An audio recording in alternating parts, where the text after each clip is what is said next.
ओम श्रीं ह्रीं क्लीं ग्लौं गं गणपतये नमः। वरवरद सर्वजनं मे वशमानय स्वाहा। ओम ऐं ह्रीं श्रीं श्रीमात्रे नमः। शिवशक्त्यैकरूपिण्यै ओं नमः शिवाय। ओम ओम ओम श्री गुरुभ्यो नमः। मोगिलचर्लवेणुगोपालदत्तात्रेय नमः।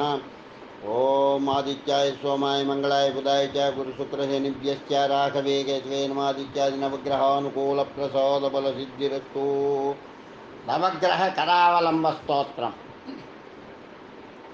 ज्योतिषदेव भुवनत्रयमूलशक्ते गोनाथ भासुरसुराधिविरीड्यमान नॄणांश्च वीर्यवरदायकगादिदेव आदित्यवेद्य मम देहि करावलम्बम् नक्षत्रनादसु मनोहर शीतलांशो हे भार्गवे प्रिय सहोदर श्वेतमूर्ते क्षीराब्धिजात रजनीकर चारुशीला हेमच्छशाङ्क मम देहि करावलम्बम् रुद्रात्मजात बुधपूजित रौद्रमूर्ते ब्रह्मण्यमङ्गलधरात्मज बुद्धिशालिन् रोगार्तिहार ऋणमोचक बुद्धिदायिन् श्रीभूमिजात मम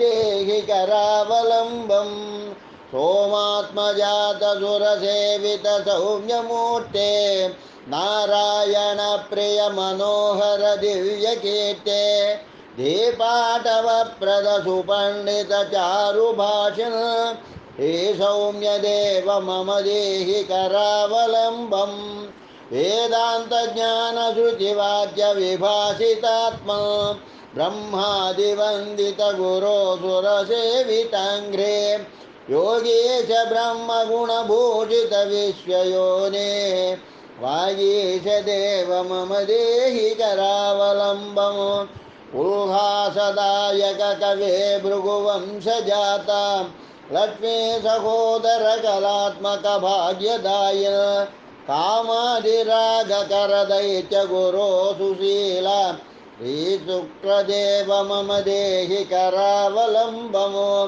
शुद्धात्मजान परिपोषोभितकालरूप छायाशूलान्दनयमाग्रज क्रूरचेष्ट कष्टाद्यनिष्टकरधीवरमन्दगामिन् मार्ताण्डजात मम देहि करावलम्बम् मार्ताण्डपूर्णशशिवर्धकरौद्रवेश सर्पाधिनादसुरभीकरदैत्यजन्म गोमेधिकाभरणभासितभक्तिदायिन् श्रीराहुदेव मम देहि करावलम्बम् आदित्यसोमपरिपीडकचित्रवर्णा हे सिंहिका तनय वीरभुजङ्गनाथ मन्दस्य मुख्यसखधीवरमुक्तिदायिन् श्रीकेतुदेव मम देहि करावलम्बम् मार्ताण्डचन्द्रकुज सौम्य बृहस्पतीनां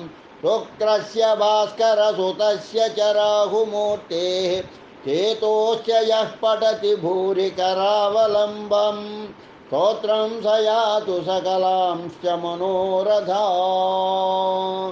मनोरथारान् इति श्री नवग्रह करावलंब स्तोत्रं संपूर्णम्।